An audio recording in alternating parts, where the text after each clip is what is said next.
Hello students, मैं रवि कुमार।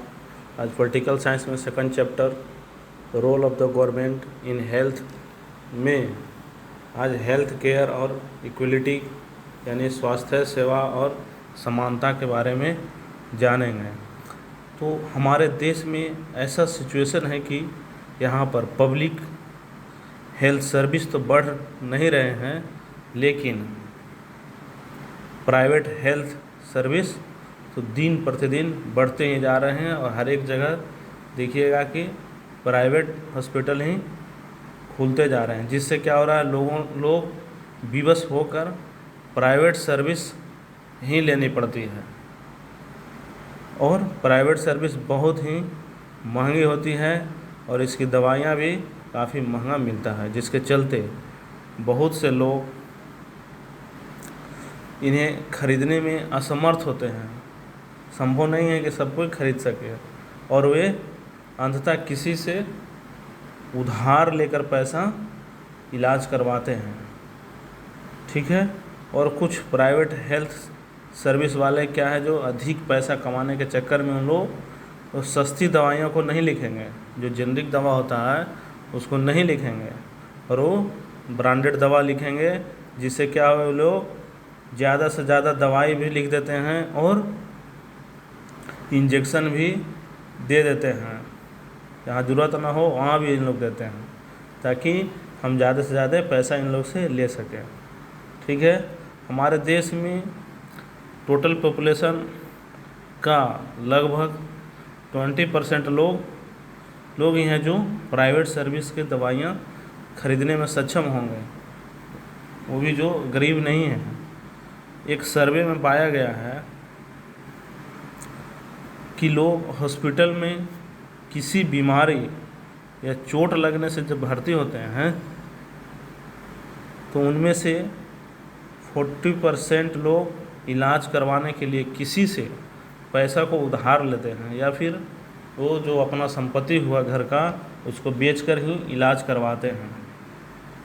ठीक है। और हमारे देश में गरीब लोगों के लिए कोई भी बीमारी है जो एक मुसीबत बन जाता है, चिंता का विषय हो जाता है, क्योंकि यह बीमारी गरीबों को बार बार लगता है। क्यों? क्योंकि गरीबों में पहले से ही उसका पोषण की कमी होता है। जो शिकार होते हैं पोषण के, उनको उतना अच्छा भोजन नहीं मिल पाता है जितना उनको मिलना चाहिए था, और इन लोगों को पीने का शुद्ध पानी भी नहीं मिलता है और घर भी पर्याप्त मात्रा में नहीं होता है। एक ही घर में 10-10 लोग तक रहते हैं और अगल बगल साफ वातावरण भी नहीं मिल पाता है, जिसके कारण गरीब लोगों को बीमार होने की संभावना अधिक हो जाती है। और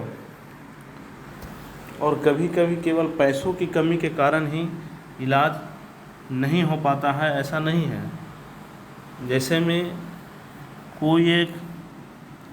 किसमें एक महिला को दिखाया गया है, फिगर में देखिएगा, प्रेग्नेंट महिला है, उसको गांव से कहीं दूर हॉस्पिटल में ले जाने के लिए, गांव में उतना अच्छा हेल्थ की फैसिलिटी नहीं रहती है, सभी गांवों में हेल्थ की सुविधा नहीं है, हॉस्पिटल नहीं है वहाँ हेल्थ के लिए, इसलिए गांव से कुछ दूर ले जाया जाता है, जिसके कारण क्या हो सकता है, कभी कभी समस्या भी पैदा हो सकता है। इसलिए आज भी हमारे देश में जो आदिवासी एरिया है वहाँ पर बहुत ही कम हेल्थ सेंटर हैं, और जो कुछ हैं भी तो वो अच्छी तरह से नहीं चलाए जाते हैं, और वहाँ पर प्राइवेट हेल्थ सेवा भी उपलब्ध नहीं है। ठीक है। इसी प्रकार से हमारे देश में सभी को हेल्थ केयर में इक्वलिटी नहीं है। ठीक है। ओके।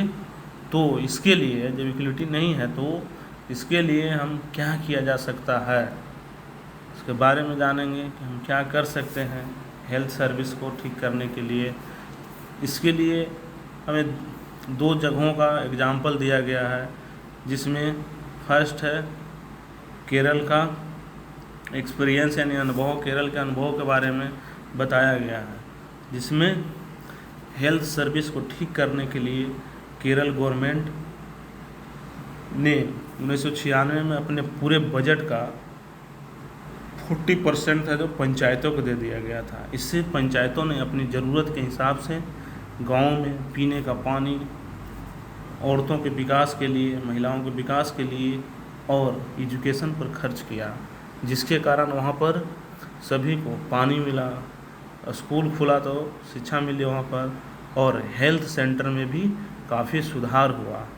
लेकिन फिर भी कुछ कमी रही जाती है, जैसे में दवाइयाँ की कमी रह गई, हॉस्पिटल में बेड की कमी हो गई और डॉक्टर की भी कुछ कमी थी। लेकिन फिर भी वहाँ काफ़ी हद तक समस्याओं का समाधान हो गया था। और सेकंड नंबर में एक और एग्जांपल के तौर पर है, हेल्थ सर्विस में अच्छा प्रोग्रेस किया है तो कोस्टारिका का तरीका। कोस्टारिका जो है सेंट्रल अमेरिका का सबसे हेल्दीस्ट कंट्री है ये कोस्टारिका। इसका मुख्य कारण क्या है हेल्दी रहने का? तो वहाँ पर है कि संविधान में ही निहित कर दिया गया है कि जो धन सेना पर खर्च किया जाता है उसको लोगों के हेल्थ पर, एजुकेशन पर और भी आधारभूत जो ज़रूरत है उस पर खर्च करने के लिए कहा गया है।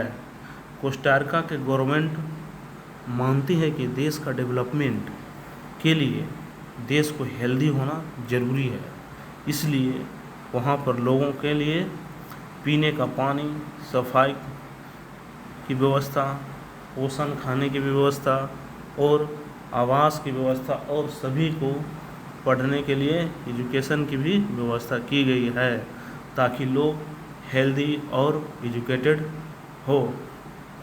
ओके।